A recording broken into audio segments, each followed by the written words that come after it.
Hello everyone, this is Raman Modi and I welcome you all to आशाएं after LLB।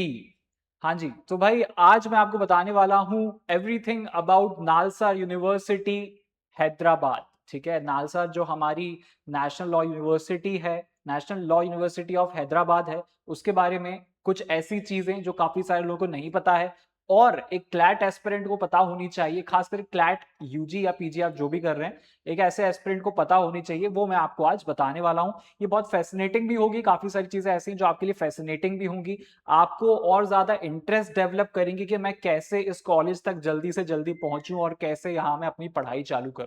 चलिए बिना किसी देरी के आज का जो हमारा वीडियो है उसको हम स्टार्ट करते हैं।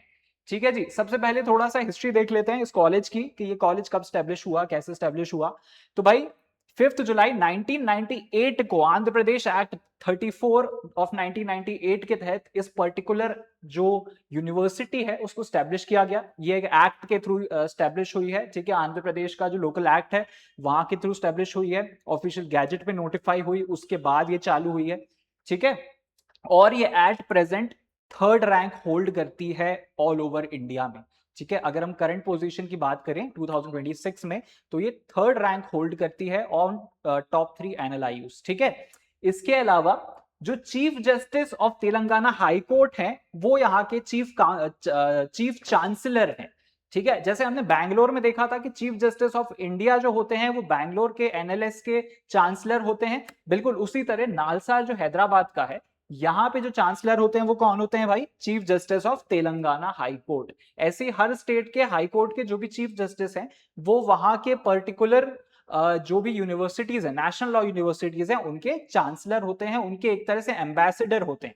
चांसलर का काम क्या होता है? यहाँ पे चांसलर का काम होता है सुपरवाइज करना, हेड करना। ये एक तरह से एम्बेसडर का रोल प्ले करते हैं। इनका काम होता है कि यूनिवर्सिटी के अंदर जो एकेडमिक और जो अदर एक्टिविटीज हैं वो सही तरह से हो रही हैं या नहीं हो रही हैं, इन पे ध्यान देना। अब इसका मतलब ये नहीं है कि वो रोज कॉलेज में ही बैठे रहेंगे और वहां रोज काम देखते रहेंगे। उनकी जब भी रिक्वायरमेंट होती है तब उनका प्रेजेंस वहां पे होती है।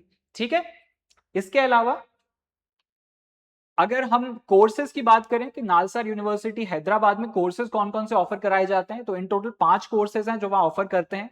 सबसे पहला, सबसे मेजर और सबसे basic course BA LLB honours, जो हमारा 5 साल का इंटीग्रेटेड कोर्स होता है, ये ऑफर करवाया जाता है नालसा हैदराबाद में। दूसरा, PhD नालसा हैदराबाद में करवाया जाता है। 1 ईयर LLM भी यहाँ पे होता है। अब यहाँ का जो 1 ईयर LLM है ये सेमेस्टर सेमेस्टर सिस्टम में होता है, 2 सेमेस्टर यहाँ पे कराए जाते हैं। ठीक है, अनलाइक बैंगलोर, बैंगलोर में ट्राइमेस्टर सिस्टम होता है, वहां पे 3 सेमेस्टर्स होते हैं 4-4 महीने के गैप में। यहाँ पे केवल 2 ही सेमेस्टर्स होते हैं। देन 2 ईयर MBA भी यहाँ पे कराया जाता है। ठीक, ये अपने बिजनेस मैनेजमेंट कोर्सेज के लिए भी नालसा यूनिवर्सिटी बहुत ज्यादा फेमस है, आते हैं यहाँ बिजनेस मैनेजमेंट के कोर्सेज करने के लिए। इसके अलावा नालसर एक इंटीग्रेटेड कोर्स भी ऑफर करता है, IPM। IPM है इंटीग्रेटेड प्रोग्राम ऑफ मैनेजमेंट, जो कि 5 साल का इंटीग्रेटेड मैनेजमेंट कोर्स होता है, जस्ट लाइक हमारा 5 साल का इंटीग्रेटेड लॉ कोर्स। जैसे हमारा 5 साल का BLLB है, वैसे ही 5 साल का IPM का कोर्स भी ऑफर करवाया जाता है। तो अगर आपका कोई फ्रेंड है जो कि क्या है भाई, जिसको कि लॉ में, मतलब जो लॉ बैकग्राउंड से नहीं है, जो कि मैनेजमेंट बैकग्राउंड से है, जिसको मैनेजमेंट में इंटरेस्ट है, तो वो भी इस पर्टिकुलर कॉलेज को अप्रोच कर सकता है for is better future, better career. ठीक है, इसके अलावा अगर हम कुछ की प्रोग्राम हाइलाइट्स की बात करें कि किस तरह से यहाँ काम होता है या काम करवाया जाता है, तो सबसे पहली चीज, हम यहाँ बेसिकली LLM को देख रहे हैं, बाकी सारे एग्जाम से फोकस नहीं कर रहे हैं, क्योंकि हमारा जो मेन टारगेट है वो है क्या? वो है हमारा क्लैट PG, और क्लैट PG के थ्रू हमारा टारगेट क्या है? LLM। तो हम LLM को देखेंगे कि LLM किस तरह से इस कॉलेज में करवाया जाता है और की फोकस एरियाज क्या होते हैं पोस्ट ग्रेजुएशन में। सबसे पहली चीज, जो यहाँ LLM का टाइम ड्यूरेशन है वो 1 ईयर होता है। फुल टाइम कोर्स है, ये पार्ट टाइम कोर्स नहीं है, फुल टाइम कोर्स है, 2 सेमेस्टर में डिवाइड होता है। ठीक है, इन टोटल 66 सीट्स जो है, एवरेज 66 सीट्स आपको वहां पे मिलेंगी LLM कोर्स के अंदर, जिसमें से 75% सीट्स ऑल ओवर इंडिया के लिए अलॉटेड होती हैं, और रेस्ट 25% सीट्स जो हैं वो रेसिडेंट्स ऑफ तेलंगाना के लिए होती हैं। जो भी ऐसे स्टूडेंट्स हैं जो कि तेलंगाना स्टेट से बिलोंग करते हैं, 25% रिजर्वेशन ऑफ सीट्स उनके लिए रहता है। कोर्स स्ट्रक्चर की बात करें तो काफी सारे स्पेशलाइजेशन कोर्स यहाँ पे आपको ऑफर कराए जाते हैं, constitution law, criminal law, corporate law. ठीक है, इसके अलावा अगर कोई स्पेशलाइजेशन की हम बात करें कि भाई यहाँ एडमिशन के लिए क्या चाहिए, क्या स्पेशलाइजेशन चाहिए, तो एडमिशन क्राइटेरिया वही है जो बाकी सारे एनएलआईयूज में होता है। सबसे पहली चीज, आपके पास एक बैचलर डिग्री होनी चाहिए लॉ की, ठीक है। दूसरा, आपके पास मिनिमम परसेंटेज होना चाहिए which is 55 to 60, differ as on the basis of category, which category you belong to. तीसरी चीज, आपका क्लैट का स्कोर। आपका क्लैट का स्कोर सबसे ज्यादा इंपॉर्टेंस रखता है यहां पर। अगर आपको नालसार में एडमिशन चाहिए तो आपको टॉप 100, टॉप 120 में, 120 भी नहीं, टॉप 100 में आपको होना पड़ेगा अगर आपको नालसार में एडमिशन चाहिए है तो, ठीक है। इसके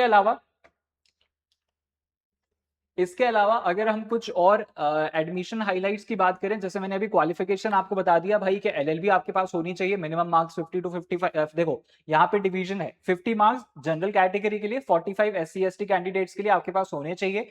फाइनल ईयर स्टूडेंट्स भी यहाँ पे अप्लाई कर सकते हैं, ये चीज आपको पता होनी चाहिए। अगर आप क्लैट एस्पिरेंट हैं या क्लैट के बारे में सोच रहे हैं, क्लैट पीजी के बारे में सोच रहे हैं, तो ये आपको पता होना चाहिए कि अगर आप अपने लॉ ग्रेजुएशन के फाइनल ईयर में है, 5th ईयर, अगर 5 ईयर कोर्स कर रहे हो तो 5th ईयर का, 3 ईयर कोर्स कर रहे हो तो 3rd ईयर, अगर फाइनल ईयर फाइनल सेमेस्टर में हो तो भी आप क्लैट पीजी का एग्जाम जो है उसको अटेम्प्ट कर सकते हैं, बशर्ते आपका जो डिग्री है, आपको एक गिवन टाइम के अंदर अपनी डिग्री को, जब आप पास आउट हो जाओगे, अपनी डिग्री को कंसोर्शियम को सबमिट करना पड़ेगा कि भाई मैंने अपना क्लैट क्लियर कर लिया था, अब मेरा जो ग्रेजुएशन है वो भी हो गया है, so now I am eligible to get into the university and study and और परस्यू माय एलएलएम, ठीक है। ये करना इंपॉर्टेंट होता है अगर आप फाइनल ईयर में अपना क्लैट पीजी का एग्जाम दे रहे हो तो। अदरवाइज अगर आपका ग्रेजुएशन हो चुका है, उसके बाद आप जो है अपना क्लैट पीजी देते हैं, तो वहां तो आपसे ऑलरेडी अपनी ग्रेजुएशन के पूरे डिटेल्स ले लिए जाते हैं, ठीक। सिलेक्शन जो है वो मेरिट बेस पे ही होता है, क्लैट पीजी के रैंक के बेस पे ही होता है। 100, 120 आपकी रैंक होनी चाहिए अगर आपको नालसार यूनिवर्सिटी हैदराबाद चाहिए। This is one of the renowned university in India for law, okay. Bangalore के बाद अगर सबसे अच्छा कोई कॉलेज है इंडिया में लॉ के लिए गवर्नमेंट का, तो मेरे ख्याल से तो वो नालसार ही है, ठीक है। इसके अलावा एप्लीकेशन विंडो इस बार की 2026 की मैं बात कर रहा हूं, अगर मैं एप्लीकेशन विंडो की बात करूं, अगर आपको अभी एडमिशन चाहिए, अक्टूबर 31, 2026 तक क्लैट पीजी की जो एप्लीकेशन विंडो है वो खुली हुई है, ठीक है। 6 दिसंबर को हमारा एग्जाम होने वाला है। एग्जाम का पैटर्न वही है जो हमेशा होता है, passage based objective type exam होता है, जो कि मेनली जजमेंट बेस्ड एग्जाम है, ठीक है।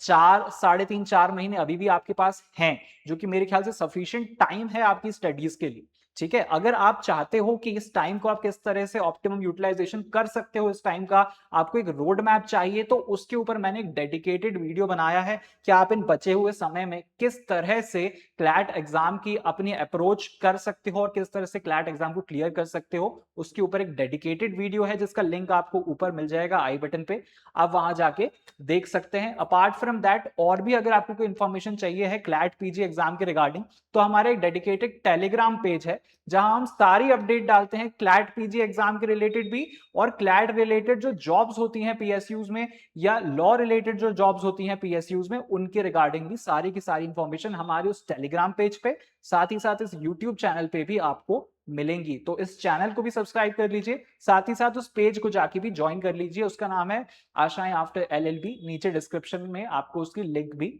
मिल जाएगी, ठीक है।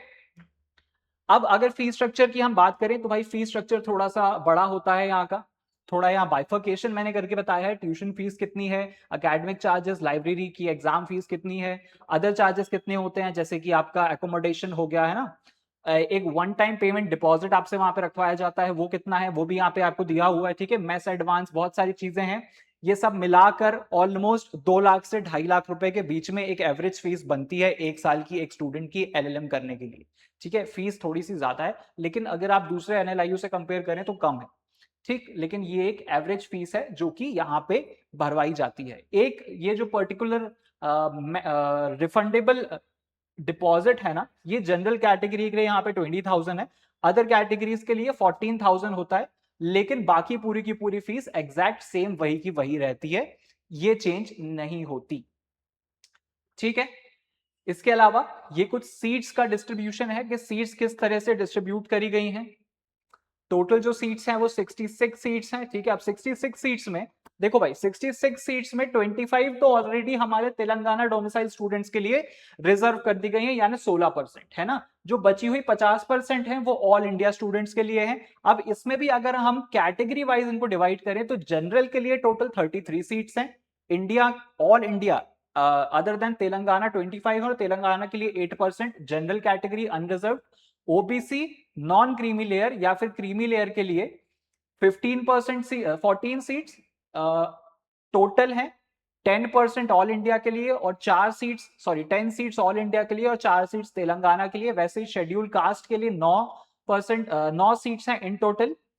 इकोनॉमिकल व्हीकल सेक्शन जो ईडब्ल्यूएस होता है हमारा, उसके लिए 6 सीट्स हैं और शेड्यूल ट्राइब के लिए 4 सीट्स हैं। ऐसे टोटल मिलाकर 66 सीट्स एलएलएम कोर्स के अंदर ऑफर करी जाती हैं स्टूडेंट्स को। तो अब भाई जब सीट्स ही 66 हैं तो आप खुद सोच लो कि आपकी रैंक कितनी होनी चाहिए क्लैट पीजी के अंदर कि आप इन 66 सीट्स में कहीं अपनी एक सीट बुक कर पाओ, है ना। क्योंकि कैटेगरी वाइज भी 66 नहीं है, अगर आप तेलंगाना से नहीं हो तो फिर तो ये 16 सीट्स हटा दो, आपके पास केवल 50 ही सीट्स। तो 50 सीट्स में आपको अगर सीट सिक्योर करनी है अपने लिए तो आपको क्लैट पीजी की बहुत अच्छे से प्रिपरेशन करनी पड़ेगी, हल्की फुल्की प्रिपरेशन से जो है काम नहीं चलेगा। अब अगर हम कुछ स्ट्रीम्स की बात करें कि कौन कौन सी स्ट्रीम्स में एलएलएम कोर्स यहाँ पे कराया जाता है, स्पेशलाइजेशन स्ट्रीम कौन कौन सी है, तो इन टोटल 6 स्पेशलाइजेशन स्कीम है, स्ट्रीम्स हैं एक्चुअली, जो कि नालसार हैदराबाद ऑफर करता है। सबसे पहली कॉर्पोरेट एंड कमर्शियल, दूसरा है क्रिमिनल लॉ, तीसरा है public law and legal theories, इसके अलावा इंटेलेक्चुअल प्रॉपर्टी चौथा है, पांचवा है हमारा international trade and business law, इसके अलावा environmental law and energy law. ये वो 6 स्ट्रीम्स हैं जहां से क्या होता है, जहां से हमारा एलएलएम आप कर सकते हैं नालसार यूनिवर्सिटी के अंदर। नालसार यूनिवर्सिटी जो है ना भाई, ये एक रिनॉन यूनिवर्सिटी है, मैंने अभी बताया। यहां से पढ़ने के बाद आप ऑलरेडी इंडस्ट्री रेडी होकर निकलते हैं। आप सोसाइटी को, आप कोर्ट को, लिटिगेशन के उस स्ट्रगल को, जुडिशरी के और प्रिपरेशन को, कॉर्पोरेट हसल को, आप हर चीज के लिए मेंटली रेडी होकर निकलते हैं। और एलएलएम करने का और भी काफी सारे बेनिफिट्स होते हैं। एलएलएम करने के बाद आप एकेडमिक साइड में जा सकते हैं, है ना। आप असिस्टेंट प्रोफेसर बन सकते हैं, प्रोफेसर बन सकते हैं, लेक्चरर बन सकते हैं, आप रिसर्च कर सकते हैं, आप पीएचडी कर सकते हैं। यूजीसी नेट एग्जाम के लिए आप क्वालिफाई कर जाएंगे। यूजीसी नेट और सेट का जो एग्जाम होता है, जो असिस्टेंट प्रोफेसर के लिए एलिजिबिलिटी एग्जाम है, उस एग्जाम के लिए आप क्वालिफाई कर जाएंगे। तो एलएलएम करने के अपने आप में कई सारे फायदे हैं। और खासकर ऐसी बड़ी यूनिवर्सिटी नालसार या एनएलएस जैसी या दूसरे एनएलआईयूज जैसी बड़ी यूनिवर्सिटी से एलएलएम करना तो भाई अपने आप में ही एक बहुत बड़ी बात है। और अगर आप इस यूनिवर्सिटी में एडमिशन चाहते हैं तो उसके लिए क्या करना पड़ेगा, क्लैट निकालना पड़ेगा, क्लैट पीजी निकालना पड़ेगा। क्लैट पीजी निकालने के लिए तैयारी बहुत जबरदस्त होनी चाहिए, और अगर जबरदस्त तैयारी चाहिए तो जबरदस्त तैयारी के लिए जबरदस्त कोर्स भी होना चाहिए। तो उसके लिए आशाएं आफ्टर एलएलबी खास क्लैट पीजी एस्पिरेंट्स के लिए लेकर आया है CLAT PG rank booster 2027 course, ठीक है। ये जो हमारा कोर्स है ये एक रिकॉर्डेड कोर्स है। इस कोर्स में आपको कंप्लीट लेक्चर सीरीज मिलेगी, सारा सिलेबस कवर करवाया जाएगा, पूरे एग्जाम पैटर्न के ऊपर, जिस तरह से क्लैट पीजी का एग्जाम होता है वैसी प्रिपरेशन आपकी कराई जाएगी, ठीक है। इस पर्टिकुलर कोर्स में आपको 50 plus full length mock series और सब्जेक्ट वाइज टेस्ट सीरीज मिलेगी। और इस 50 प्लस जो टेस्ट सीरीज है ना, इसमें केवल आपको क्लैट की टेस्ट सीरीज नहीं मिलेगी, इसमें आपको एलएट पीजी की भी टेस्ट सीरीज मिलेगी और सीयूईटी पीजी की भी टेस्ट सीरीज मिलेगी। अगर आप क्लैट की प्रिपरेशन कर रहे हो तो क्लैट के लिए भी ये सफिशिएंट है, एलएट पीजी के लिए और सीयूईटी पीजी के लिए भी ये सफिशिएंट कोर्स है आपके लिए। इसके अलावा study notes, material, expert guidance, ये सब तो ऑब्वियसली आपके साथ रहेगा ही रहेगा हमेशा। साथ ही साथ एक स्पेशल बेनिफिट रहेगा, एक पीवाईक्यू बुक यहाँ पे आपको प्रोवाइड कराई जाएगी इस पर्टिकुलर कोर्स के अंदर। इसके अलावा अगर आप पूरा कोर्स परचेज नहीं करना चाहते, के लिए टेस्ट सीरीज परचेज करना चाहते हैं, तो उसके लिए भी हमारे पास एक कोर्स है CLAT PG mock and sectional test series. यहाँ पे भी आपको 50 plus mock and sectional test series मिलेगा, जिसके अंदर क्लैट पीजी की पूरी कंप्लीट टेस्ट सीरीज है, जिसका डिटेल्ड वीडियो एनालिसिस भी आपको मिलेगा, फुल लेंथ वीडियो एनालिसिस। कि भाई मान लीजिए आपने इस हफ्ते अपना एक टेस्ट अटेम्प्ट किया है, तो इस वीक के एंड तक या अगले वीक के स्टार्टिंग में आपको एक फुल लेंथ वीडियो एनालिसिस मिलेगा उस पर्टिकुलर टेस्ट का, कि ये जो टेस्ट हमने दिया है ये टेस्ट सही था कि नहीं था, इसमें कौन कौन से जो क्वेश्चंस हैं उसके कौन कौन से आंसर सही थे, कौन से गलत थे, जो सही थे वो सही क्यों थे, जो गलत थे वो गलत क्यों थे। क्योंकि भाई आप तो लगा के आ गए, लेकिन हमको बैकग्राउंड पता होना चाहिए कि अगर हमारा कोई आंसर गलत हुआ तो वो क्यों गलत हुआ, और अगर हमने सही किया तो वो कैसे सही हुआ, हमको ये चीज पता होनी चाहिए टेस्ट करवाने के बाद। तो इसीलिए एक complete video analysis, answer sheet तो आपको मिलेगी ही मिलेगी, लेकिन एक कंप्लीट वीडियो एनालिसिस में मिलेगा जिसमें आपको बताया जाएगा कि टेस्ट किस तरह से सॉल्व किया जाना चाहिए था और आप लोगों ने किस तरह से किया, क्या गलती करी, क्या सही करना चाहिए, ये सारी चीजें आपको इस पर्टिकुलर वीडियो एनालिसिस में देखने के लिए मिलेगी।